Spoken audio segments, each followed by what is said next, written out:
Hi friends, எல்லோரும் எப்படி இருக்கீங்க? இன்றைக்கி என்னோடய ஸ்டடி ரொட்டீன் தான் ஃப்ரெண்ட்ஸ் பார்க்க போகிறீங்க. இது ஆஃப்டர்நூன் ஸ்டடி ரொட்டீன். இன்றைக்கி பிள்ளைங்க வீட்டில் இருக்கிறதுனால மார்னிங் அந்த 10 to 1 அந்த டைம் வந்து படிக்கிறதுக்கு எனக்கு கிடைக்கல. ஸோ அதனால் லஞ்சு கொடுத்ததுக்கப்புறம் கரெக்டாக 1 மணிக்கு நான் புக் எடுத்து படித்தேன். ஸோ 11th ஒரு லெசனை வந்து புக்கில் லைன் பை லைன் வந்து படித்தோம் அப்படின்னா எவ்வளோ நேரம் ஆகுது அப்படின்னு சொல்லி ஒரு சிஸ்டர் கமெண்ட் பண்ணியிருந்தாங்க. நீங்கள் எவ்வளோ நேரத்தில் படிப்பீங்க அப்படின்ட்டு. அவங்களுக்கான ஒரு வீடியோ பதிவு தான் இது. அதுக்கப்புறம் ஒரு விஷயம் நான் ஷேர் பண்ணிக்கிறேன். இந்த சேனலில் போயிட்டு நான் போட்டிருக்க வீடியோவில் பாப்புலர் பார்த்தீங்க அப்படின்னா படிக்கும்போது தூக்கத்தை எப்படி சமாளிப்பது அப்படின்னு சொல்லி போட்டு நான் வந்து ஒரு 10th தமிழ் வந்து படிக்கிற மாதிரி காட்டிட்டு அதுக்கப்புறம் விவிடிஎன்பிஎஸ்சியோட ஒன்லைனர் வந்து காட்டியிருப்பேன். அதே மாதிரியே இன்னொரு சேனலில் வீடியோ போட்டிருக்காங்க. எப்படின்னா நம்ம வச்சுருக்க அதே தம்ப்நெயில் வச்சுருக்காங்க. அப்புறம் அந்த வீடியோவோட டைட்டிலும் அதே தான் எடுத்து வச்சுருக்காங்க. ஸோ அதெல்லாம் ஓகே. நான் எப்படி 10th புக்கு காட்டிட்டு அப்புறம் ஒன்லைனர் புக் காட்டணும் அதே மாதிரி சேம். ஏன்னா யூடியூப்பில் வந்து அதிகமாக வியூஸ் போகிறத வந்து அந்த டைட்டில் அண்ட் தம்ப்நெயில்லாம் எடுத்து வச்சுப்பாங்க. நான் இல்லைன்னு சொல்லலை. அந்த சிஸ்டர் கமெண்ட் பண்ணியிருந்தாங்க, அந்த சேனலோட நேமோடு பண்ணியிருந்தாங்க. ஸோ ஓகே, அந்த நேம் இருக்குது அப்படின்றதுனால நான் அந்த கமெண்ட்டை வந்து டெலீட் பண்ணிட்டேன். சரி, நம்மளால் அது வந்து உண்மையாக என்னன்னு தெரியல, நம்ம போய் ஃபஸ்ட்டு செக் பண்ணி பார்ப்போம் அப்படின்னு சொல்லிட்டு அந்த சிஸ்டர் பண்ணியிருந்த கமெண்ட்டையும் நான் டெலீட் பண்ணிவிட்டு அந்த சேனலில் போய் பார்த்தோன்னே எனக்கு சிரிக்கிறதா என்னன்னு தெரியல. ஒருவேளை நம்ம சேனலை வந்து அவங்களும் சப்ஸ்கிரைப் கண்டிப்பாக பண்ணி வச்சுருப்பாங்க. நீங்கள் வந்து கண்டென்ட்டை எடுத்துக்கோங்க, அந்த டைட்டில் எடுத்துக்கோங்க, தம்ப்நெயில் எடுத்துக்கோங்க, என்ன வேணால் பண்ணலாம். ஆனால் அந்த வீடியோவில் நான் என்ன பேசியிருக்கேனோ அதை அப்படியே உட்காந்து 3 நிமிஷம் மனப்பாடம் பண்ணி திருப்பி வந்து ஒப்பிச்சிருக்காங்க.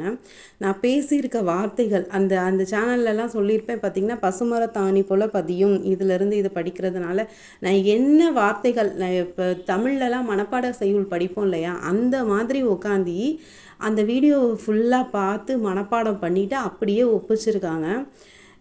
இது வந்து பார்த்திங்கன்னா இன்னொருத்தருடைய சிந்தனைகள், அவங்களுடைய அந்த இதெல்லாம் திருடுற மாதிரியான விஷயம். இதை எப்படி சொல்கிறதுன்னு தெரியல. ஒருவேளை அவங்க இந்த சேனலை சப்ஸ்கிரைப் பண்ணியிருக்கீங்க அப்படின்னா இந்த மாதிரி விஷயத்த செய்யாதீங்க. அதாவது பேசியிருக்கதை அப்படியே காப்பி பண்ணி பேசுகிறதுலாம் வந்து ரொம்ப மோசமான விஷயம். அவங்கவுங்களுக்குன்னு ஒரு தனிப்பட்ட கருத்து, சிந்தனை எல்லாமே இருக்கும். அதே மாதிரி இப்போ அடுத்து ஸ்டடி பிளான்னு வீடியோ போட்டிருக்கேன் அப்படின்னா, இன்றைக்கி நான் போட்டிருக்கேன்னா நாளைக்கு அந்த சேனலில் அதே தலைப்பில் வீடியோ வருது. சரி, ஓகே, இது என்ன சொல்கிறதுன்னு எனக்கு தெரியல. சரி, இதை ஷேர் பண்ணணுன்னு தோணுச்சு. அந்த சிஸ்டர் வந்து கமெண்ட் பண்ணியிருந்தாங்க. நான் அந்த கமெண்ட்டை டெலீட் பண்ணிட்டேன் சிஸ்டர். ஆனால் அதை செக் பண்ணி பார்த்தேன். ஸோ வந்து அதுவும் வந்து ஸ்டடி ரிலேட்டடாக, ஆனால் வந்து ஒரு மெயில் வந்து வச்சுருக்காங்க. சரி, ஓகே. அதுக்கப்புறம் பார்த்திங்கன்னா இது வந்து 11th ஸ்டாண்டர்ட் வந்து நான் படிக்கிறேன். நான் எஸ்ஜிடிக்கு எப்படி படிச்சிருந்தேன் அப்படின்னா, யூடியூப்பில் வந்து ஒன்லைனர் வீடியோஸ் வந்து ஃபாலோ பண்ணி அதில் வந்து ஷார்ட் நோட்ஸ் மாதிரி எடுத்து தான் சும்மா மேலோட்டமாக படிச்சிருந்தேன். ஆனால் லைன் பை லைன் படித்தா எவ்வளோ நேரம் ஆகுது அப்படின்னு சொல்லி கேட்டிருந்தாங்க. இந்த கரெக்டாக 1 மணிக்கு வந்து வீடியோ ஆன் பண்ணிவிட்டு லைன் பை லைன் வச்சு படிச்சிங்க அப்படின்னா கரெக்டாக ஒரு லெசன் முடிக்கிறதுக்கு நமக்கு 2 hours கூட ஆகும். அதே மாதிரி 11th 12th வந்து இலக்கணம் வந்து கான்சன்ட்ரேட் பண்ணணும்னு அவசியம் கிடையாது. 6th to 10th நம்ம நியூ ஓல்டு ரெண்டுமே படிக்கிறோம் இல்லையா.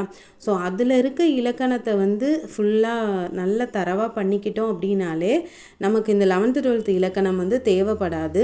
ஸோ அதனால தான் நான் இந்த இலக்கணம் வந்து ரொம்ப டீப்பாக படிக்காமல் ஜஸ்ட்டு பார்த்துட்டு அதுக்கப்புறம் அப்படியே படிச்சுட்டேன். இப்படி வந்து நம்ம லைன் பை லைன் வந்து என்ன இருக்குது அப்படின்னு சொல்லி படித்தோம் அப்படின்னா மட்டும்தான் நம்மளால் வந்து நல்ல தமிழில் வந்து 90+ வாங்க முடியும்.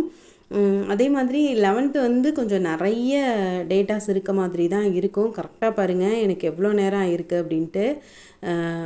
நிறைய டேட்டாஸ் இருக்கும். ஸோ வந்து தம்பியும் நான் படிக்கிற வரையும் கரெக்டாக தூங்கிட்டு இருந்தான். இந்த மாதிரி கரெக்டாக புக்கு வச்சுட்டு இதுக்கும் வந்து விவிடிஎன்பிஎஸ்சியில் ஒன்லைனர் புக்கு இருக்குது. பட் அது வாங்கலாமா அப்படின்னு சொல்லி இப்போ யோசனை பண்ணிகிட்ருக்கேன். 11th 12th தமிழ் புக்கு வந்து 250 ரூபான்னு நினைக்கிறேன்.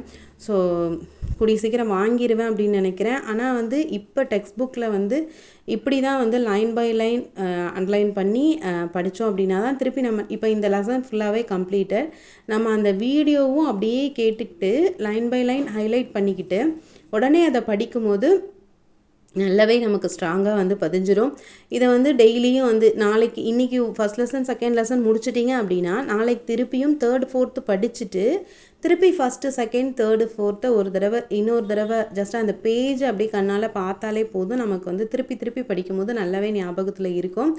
கஷ்டமாக இருக்குது அப்படின்னு சொல்லிட்டு எந்த ஒரு விஷயத்தையுமே விட்டுறாதீங்க. ஒருத்தரால் ஒரு டைம் படித்தா ஈஸியாக புரியும் அப்படின்னா இன்னொருத்தவங்க வந்து 3 தடவை படித்தா தான் புரியும் அப்படின்னா உங்களால் எத்தனை தடவை படித்தா புரியுதோ அந்த மாதிரி நீங்கள் டைம் வந்து ஸ்பெண்ட் பண்ணி படிங்க. நமக்கு தேவை அந்த லெசன் புரியணும், அதில் என்ன விஷயம் இருக்குது அப்படின்னு நமக்கு தெரியணும். இந்த லெசன்லேருந்து குரூப் 4லேயே என்னமோ 2 கொஷின்ஸ் வந்து கேட்டிருந்தாங்க அப்படின்னு சொல்லி நான் வந்து இந்த வீடியோ வந்து விவிடிஎன்பிஎஸ்சியோட தான் ஃபாலோ பண்ணியிருந்தேன். நான் 6th to 10th வந்து தமிழ் படிக்கும்போது சாய்ஸ் அகாடமி சாரோட அந்த ஷார்ட்கட்ஸ்லாம் பார்த்துட்டு அப்படி படித்தேன். ஆனால் இப்போ 11th to 12th வந்து நம்ம அந்த மாதிரி ஃபுல் நடத்துகிற வீடியோ வந்து ஃபுல்லாக பார்த்துட்டு அப்புறம் இந்த ஆன்லைன் வந்து டைம் வந்து ரொம்பவே நமக்கு வேஸ்ட் ஆகிற மாதிரி இருக்கும். அதாவது இப்போ வந்து நமக்கு டைம் இல்லை, அந்த வீடியோ பார்க்குறதுனால டைம் வேஸ்ட்டுன்னு நான் சொல்ல வரல. இப்போ டைம் இல்லாததுனால டேரெக்டாக வந்து ஆன்லைனர் வீடியோவே பார்த்துட்டு அப்படியே வந்து ஹைலைட் பண்ணிவிட்டு அப்படியே படிக்க ஆரம்பிச்சாச்சு. ஸோ இப்படி தான் வந்து படித்தேன். ஒரு லெசன் படிக்கிறதுக்கு கண்டிப்பாக உங்களுக்கு ஒரு 2 hours ஆகும். இன்னும் கொஞ்சம் பொறுமையாக படிக்கிறீங்க அப்படின்னா உங்களுக்கு ஒரு 3 hours 2.5 hours ஆகும். ஸோ வந்து பொறுமையாக நிதானமாக படிங்க. ஒரு தடவை படித்தாலும் நமக்கு நல்ல மனசில் பதிகிற மாதிரி படிங்க. ஸோ அதுதான் வந்து நமக்கு வந்து படித்தோம் அப்படின்னு இல்லாமல் படித்தது வந்து நிச்சயமாக வந்து எப்போவுமே மறக்காது அப்படின்ற மாதிரி அந்தளவுக்கு ஸ்ட்ராங்காக படிக்கணும். இந்த பாடத்தில் வந்து நிறைய வந்து டேட்டாஸ் இருக்குது. ஸோ அதை வந்து ஒரு பாயிண்ட் கூட விட்டுறாமல் அண்டர்லைன் பண்ணி படிங்க. அதுக்கப்புறம் பார்த்திங்கன்னா அந்த சேனல் நேம் எல்லோரும் கேட்பீங்க. அந்த சேனல் நேம் வந்து நான் ஷேர் பண்ணலாம். அவங்களோட பேரில் தான் அந்த சேனல் வந்து ஸ்டார்ட் பண்ணியிருக்காங்க. புதுசாக தான் ஸ்டார்ட் பண்ணியிருக்காங்க. ஒரு 15-16 வீடியோஸாக என்னமோ தான் போட்டிருக்காங்க. அப்படியே நான் பேசுகிறத வந்து மனப்பாடம் பண்ணி அதில் வந்து வீடியோ அப்படியே ஒரு வார்த்தை கூட மாறாமல் இருக்குது. ஒரு ஹவுஸ் ஒய்ஃபாக இருந்துக்கிட்டு ஒரு உமனாக இருந்துக்கிட்டு வீட்டில் வந்து இவ்வளோ ப்ராப்ளம்ஸ் ஃபேஸ் பண்ணி சரி ஓகே ஏதோ ஒன்று பண்ணலாம் அப்படின்னு சொல்லிட்டு நம்ம வீடியோ போடுறோம்னா சின்ன பையன்தான் அப்படின்னு நினைக்கிறேன். அப்படி இருக்கும்போது நிறைய விஷயங்கள் வந்து என்னை விட தெரியும்.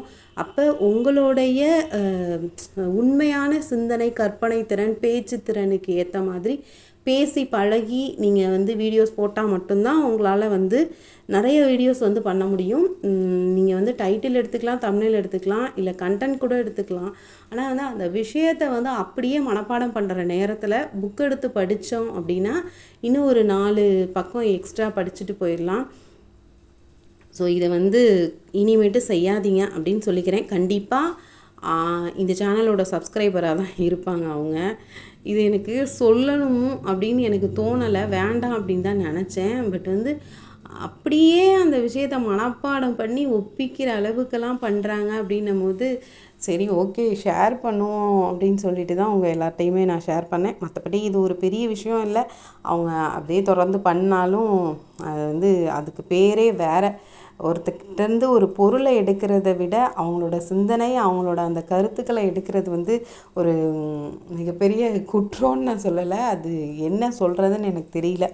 ஓகே ஃப்ரெண்ட்ஸ், இப்படி தான் வந்து தொடர்ந்து படிக்கிறேன் நான். 11th 12th வந்து இப்போ படித்து முடிச்சோன்னும் லைன் பை லைன் வந்து படித்தோம் அப்படின்னா நமக்கு ரொம்ப யூஸ்ஃபுல்லாக இருக்கும் அப்படின்றதுக்காக எவ்வளோ நேரம் படித்தேன் அப்படின்றதையும் உங்களோட நான் ஷேர் பண்ணியிருக்கேன். மார்னிங் வந்து டைம் கிடைக்கல அப்படின்ட்டு அப்படியே அந்த டைமை வந்து நம்ம ஸ்கிப் பண்ணிடாமல் நமக்கு கிடைக்கிற டைமை வந்து கரெக்டாக யூஸ் பண்ணிக்கிட்டோம் அப்படின்னாலே நமக்கு ஒரு நாளைக்கு நிறைய டைம் கிடைக்கும். இப்போ வந்து 3 o'clock வரையும் படித்தாச்சா, அதுக்கப்புறம் பார்த்திங்கன்னா தம்பி எழுந்துருவான்.